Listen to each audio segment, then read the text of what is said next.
प्रिय बच्चों, प्रतिदिन की भांति हम अपनी क्लास प्रारंभ करते हैं।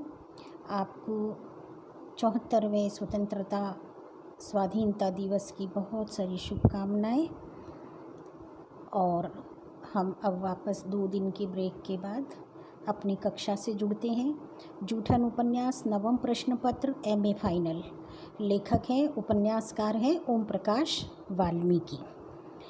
हमने पढ़ लिया था कि विस्थापन की समस्या सामने आ गई थी। लोग गाँव छोड़कर शहर जा रहे थे। कारण अपमान था, कारण यंत्रणाएं थी, कारण अंधविश्वास, ढकोसले और आडंबर थे, और कारण था मानसिक दबाव। इन सब चीज़ों से त्रस्त होकर के लेखक ने विमर्श को आगे बढ़ाया। वह इनका संकल्प वैचारिक आंदोलन बना और एक अभियान के रूप में चल पड़ा। धीरे धीरे कुछ घटनाओं के माध्यम से लेखक हमसे ये कहना चाहता है कि किस तरह कदम कदम पर सामाजिक तौर पर, व्यक्तिगत तौर पर, मानसिक तौर पर और वैचारिक तौर पर वे आहत होते थे। और आहत होने की जो वेदना थी, पीड़ा थी, वह अंत में अभियान बन जाती है और वे उससे मुक्त होते हैं। उनकी छटपटाहट, उनकी बेचैनी, उनकी असहायता, उनकी विवशता, उनकी दयनीयता हमारे सामने आती है। तो इन सारी विशेषताओं को हमने पढ़ा और अब हम आगे पढ़ते हैं। मास्टर फूल सिंह थक गए थे सुरजन सिंह को पीटते पीटते। सुरजन सिंह जमीन पर पड़ा था, उसके चेहरे पर घूमड़ उभर आए थे, शरीर नीले निशानों से भर गया था। देखिए कितनी क्रूरता है, निर्ममता की पराकाष्ठा। सभी विद्यार्थी सुन्न खड़े थे। अध्यापक खामोशी से तमाशा देख रहे थे। प्रिंसिपल यशवीर सिंह त्यागी निरपेक्ष भाव से चुपचाप खड़े थे। कहीं कोई विरोध या प्रतिकार की भावना नहीं थी। मेरा रोम रोम भय से कांप रहा था। मेरे मन में दहशत भर गई थी। लग रहा था जैसे शरीर का तमाम रक्त किसी ने सोख लिया है। वह एकदम सुन्न रह जाता है। सन्नाटा छा गया है सबके मन में। और इस तरह की घटनाओं के बाद अक्सर उन्हें डरावने सपने आने लगे थे। हर पल डर समाया रहता था। इन दिनों में मैं अंतर्मुखी होने लगा था। किसी से भी बात करने की इच्छा नहीं होती थी। एक मानसिकता पर जब प्रहार होता है तो व्यक्ति असामान्य हो जाता है और धीरे धीरे विकार, कुंठाएं उसके मन में घर कर लेती हैं। उसका मन हीन भावना से ग्रसित हो जाता है और वह प्रतिशोध लेने की बात सोचता है, या फिर उसे डर लगने लगता है और वह कमज़ोर होकर बिखर जाता है। सुरजन सिंह पर जो बीती सो बीती, पर मेरी स्मृति में यह अमानवीय हादसा आज भी ताज़ा है। वैसी ही दहशत मेरी चेतना पर छाने लगती है। सुरजन सिंह की कोई गलती नहीं थी, फिर भी उसे पीटा गया। यदि हंसना अपराध था तो सभी हंसे थे, फिर सुरजन सिंह को ही सज़ा क्यों मिली? देखिए, अपमान के बाद हंसना भी जहाँ गुनाह हो तो ये बहुत ही चिंताजनक बात है। ये एक गहरा संकट है कि जहाँ हम देश में खुशहाली चाहते हैं, परिवार में, समाज में एक आनंद और उमंग का वातावरण बनाना चाहते हैं, एक चरित्र का निर्माण करना चाहते हैं जो सदैव प्रसन्न रहता हो और उससे कई जीवन मूल्य पनपते हो, वहाँ पर यदि हंसने पर इस निर्ममता से पीटा जाए तो यह एक संकट का बिंदु है। यह एक चिंतनीय विषय है और ये बहुत प्रासंगिक विषय है।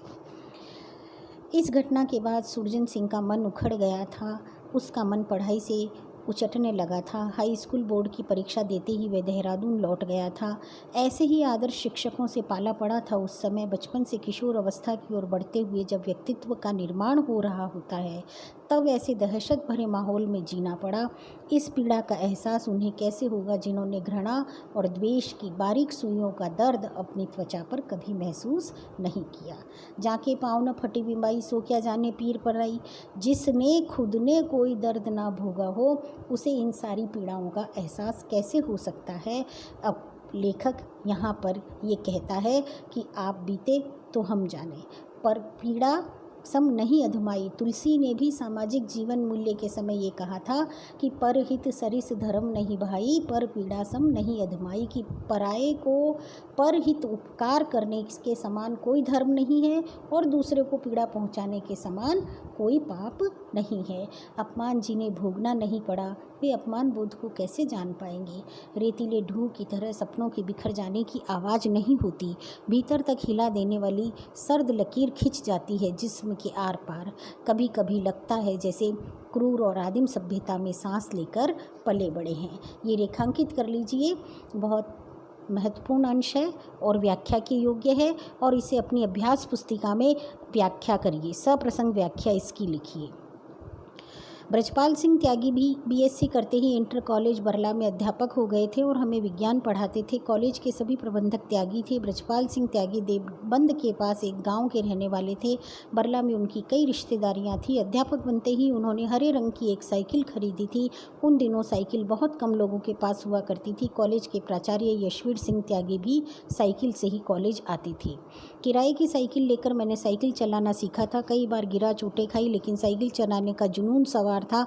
हमारी बस्ती के पास आम के बगीचे थे जो खेल के मैदान से लेकर शादी ब्याह तक काम आते थे। बारात आकर इन बगीचों में ठहरती थी। मेरी पढ़ाई की शुरुआत का स्कूल, जिसे सेवक राम मसीह ने प्रारंभ किया था, इसी बगीचे में लगाता था।